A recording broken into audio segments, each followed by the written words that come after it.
때는 가마쿠라 시대. 서쪽은 게대장, 동쪽은 키린마루. 요괴의 정점에 올라있던 두 수왕은 서로를 주시하며 힘의 균형을 이루고 각국을 다스리고 있었다. 두 수왕은 서로의 힘을 인정하고 있었고 때로는 500년에 한 번씩 떨어지는 천재지변인 요령성의 파편을 막기 위해 힘을 합치기도 하였다.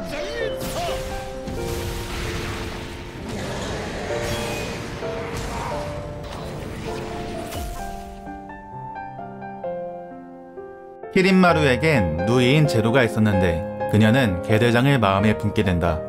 시신키 류쿠츠세이와 전투하며 상처를 입은 게대장의 소식을 듣고 키린마루의 부하 사윤 곤통과 큐키는 이 기회를 노려 서국을 공격하자 하였지만 키린마루는 호합하지 못한 부하를 꾸짖고 리쿠를 통해 영험한 약초를 모아 전해주라 명령한다. 그러나 게대장은 그가 사랑한 인간 이자요이를 구하다 목숨을 잃게 된다. 제로는 무슨 소원이든 이루어준다는 사원의 구슬을 가지고 있었는데 일찍이 사원의 구슬은 그녀에게 어떤 예언을 했었다. 게대장의 죽음으로 사원의 구슬이 보여준 불길한 예언이 현실이 되어 영원한 운명 속에서 여행하던 요괴에게도 끝이 존재한다는 것을 알게 되었다. 그녀는 게대장이 죽은 슬픔에 자신의 유력과 마음, 눈물을 모두 버리겠다며 사원의 구슬의 소원을 빌었고 제로가 떨어뜨린 눈물이 그녀의 유력과 함께 사원의 구슬에 힘이 깃든 7개의 무지갯빛 진주가 되었으며 유력을 모두 잃은 제로는 요괴가 아니게 되었다. 그로부터 긴 시간이 지나 게대장과 인간 이자요기 사이에서 태어난 바뉴 이누야샤는 현대시대에서 전국시대로 시간을 뛰어넘는 소녀 히고라시 카고메와 동료들과 함께 나락을 물리치며 사원의 구슬을 소멸시켰고 평화로운 나날을 보내고 있었다.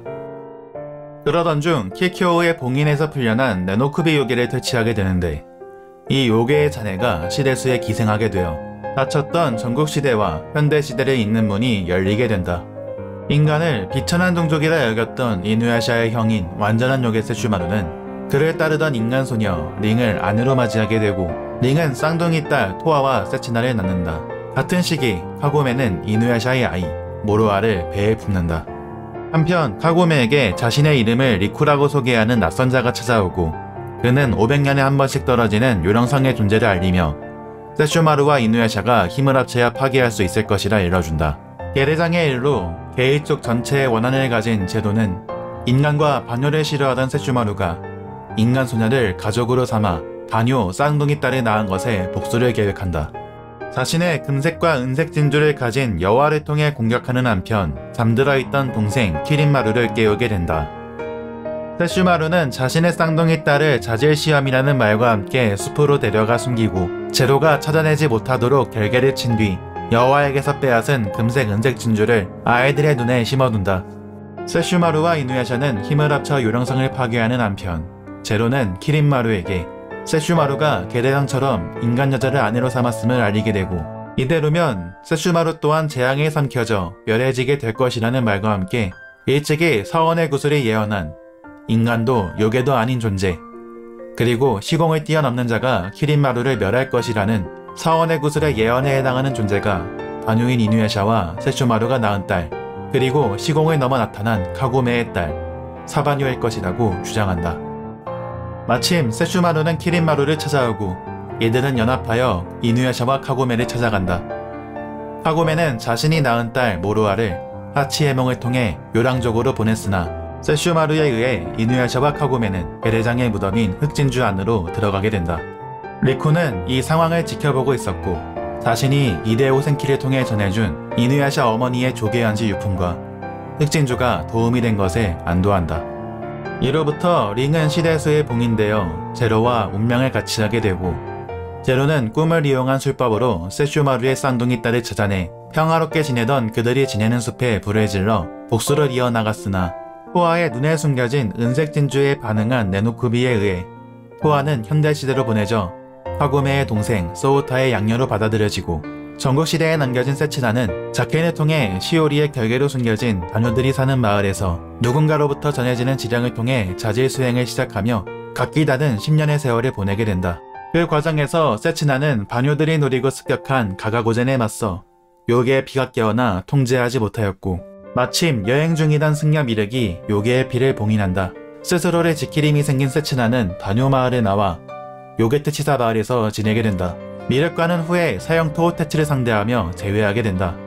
한편 요랑족에 보내진 모로아는 스승 야와라기와 함께하며 요괴의 피를 제어하기 위한 수행을 시작하고 고독을 탈출하는 마지막 시험을 통과해 야와라기의 쿠리카라마루를 받게 되었으나 야와라기는 철쥐 갑옷의 저주에 걸려 열쇠를 만들기 위한 돈이 필요해졌고 알고 지내던 송장 가게의 주인 주베에게 모로아를 팔아넘기게 된다.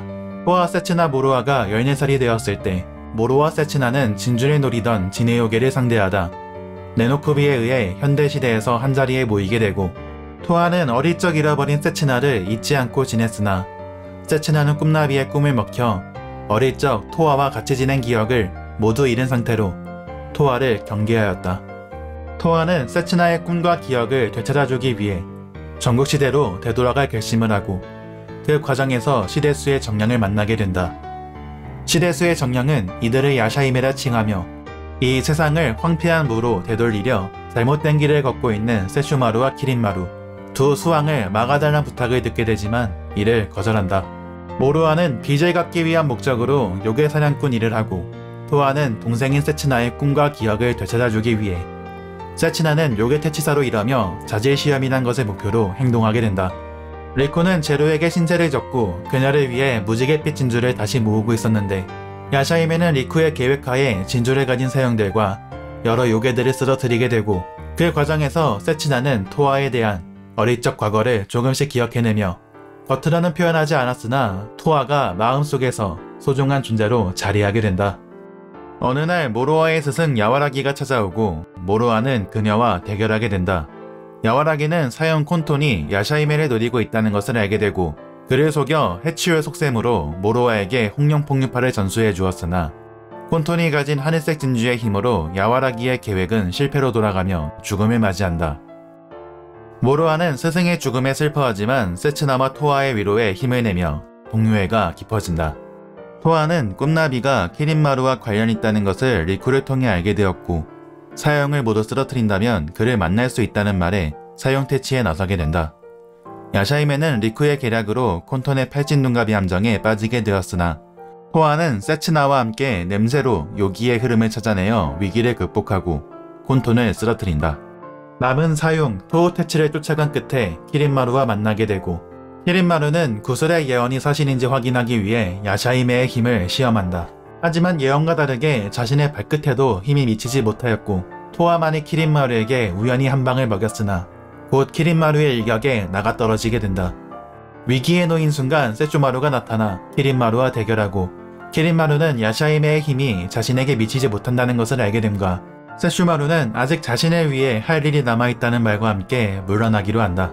이 과정에서 토와 세츠나는 키린마루를 통해 세슈마루가 자신들의 아버지인 것을 알게 되고 그가 하고자 하는 것은 무엇인지 의문을 품게 된다.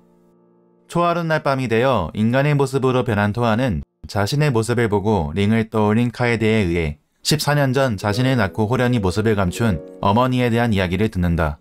토아는 꿈을 꾸다 시데수에 잠들어 있는 링을 보게 되고 갑자기 나타난 꿈나비에 이끌려 시데수로 향한다. 그곳에서 리쿠를 만나고 리쿠가 자신이 신세대진 누님을 위해 무지갯빛 진주를 모으고 있었다는 이야기를 듣는다. 때마침 습격한 토호테츠를 통해 리쿠가 키린마루와 관련이 있다는 사실을 알게 된다. 토아는 토호테츠로부터 자신을 감싸다 상처를 입고 호감을 표현하는 리쿠에게 호감이 생기고 토호테츠를 퇴치한 뒤 리쿠가 신세대진 누님에게 전해주라며 자신의 백색 진주를 꺼내 건네준다. 키린마루는 일전에 야샤이메들을 상대해본 것으로 사원의 구슬의 예언을 믿지 않게 되었고 제로가 사적인 감정으로 움직이고 있었다는 것을 짐작하여 그녀를 말리지만 제로는 키린마루가 진심으로 싸우는 것을 유도하기 위해 토아와 세츠나의 숨겨진 힘을 끌어내기 위한 계획을 실행한다. 제로는 미륵으로부터 세츠나의 봉인을 빼앗아 세츠나의 봉인을 풀고 세츠나는 요괴의 피를 제어하지 못해 폭주하게 된다. 하지만 토아의 부르짖음에 세츠나의 내면이 깨어나 진정하게 되고 미륵과 상고의 딸 키누의 법력에 의해 다시 요괴의 피를 봉인한다. 이 과정에서 세츠나는 자신의 피로 연성된 혈검을 얻게 되고 자신을 이렇게 만든 제로에게 복수를 다짐한다. 한편 500년 후인 현대시대에 요령성의 파편이 떨어지고 있었고 키린마루는 현대시대에 토아의 담임으로 있는 키린 오사무를 통해 이를 지켜보고 있었으며 요령성을 해결하기 위한 방법을 찾고자 하였고 계대장의 아내인 루나에게로 향한다. 루나의 궁전에 있는 시간의 풍차는 작동을 멈춘 상태였고 세슈마루는 아쿠르의 바람개비를 찾는 일을 하고 있었다. 토아와 세츠나는 제로를 퇴치하기 위해 모루아를 고용하고 제로가 있는 곳으로 향한다. 그곳은 계대장이 숨을 거둔 장소였고 토아는 리쿠가 신세진 누님이 제로라는 것을 알게 된다. 때마침 리쿠에 의해 한자리에 무지갯빛 진주가 모두 모이게 되었고 제로는 모든 진주를 빼앗아 공격하지만 세츠나의 혈검에 의해 죽게 된다. 같은 시각 세슈마루의 앞에 그가 쳤던 아쿠르가 나타나지만 세슈마루는 시대수에 봉인된 링의 신변에 이상이 생겼음을 알게 되고 야샤이메가 있는 장소로 향해 천생아로 링과 운명을 같이 하고 있는 제로를 살려낸다. 제로는 계대장의 이로 만들어진 칼로 자신을 살려낸 것에 분노하고 자신의 유력으로 천생아를 부러뜨린다. 그리고 여태까지 키린마루에게 세슈마루의 딸 처리를 맡기려 하였으나 이제는 진주를 사용하여 자신의 손으로 없애고자 한다. 그때 키린마루가 나타나고 키린마루는 세슈마루에게 제로가 저지른 무례를 사과하였지만 세슈마루는 이 이상은 링이 슬퍼한다며 복사를 꺼낸다. 키린마루는 세슈마루가 아쿠르를 쫓지 않은 것에 그걸 생각하여 검을 걷어달라 하였지만 이를 거절하였고 더 이상 인간 여자가 제로에게 방패로 작용하지 않음을 알게 된다. 제로는 키린마루에게 목숨을 지켜주려던 자신의 노고, 자신의 은혜를 원수로 갚는 것이냐며 방해하지 말라고 한다.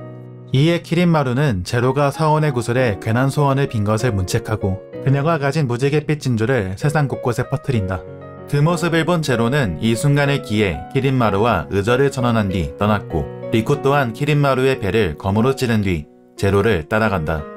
세슈마루는 제로를 쫓고자 하였고 야샤이메를 자질시험이라는 이름하에 키린마루와 대결하게 한다.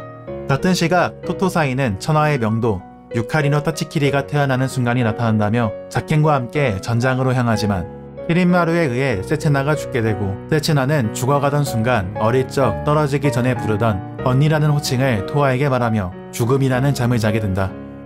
토아와 모루아는 세츠나의 죽음의 분노에 숨겨진 진짜임을 발휘하게 되고 키린마루의 본 모습을 이끌어냈으나 결국 그를 넘지 못하며 패배한다. 키린마루는 계대장과의 서투 이후 치열한 전투를 경험하게 해준 토아 모루아에게 앞으로 다시 싸울 날을 기약하고 세츠나의 이름을 기억해두겠다고 말한 뒤 떠난다. 토아는 죽은 세츠나에게 다가가 가장 소중한 사람을 지켜내지 못한 자신의 나약함을 질책하고 눈물을 흘린다. 그때 세슈마루가 나타나고 시험해 보겠느냐라는 말과 함께 천생아를 토아에게 건넨 뒤 사라진다.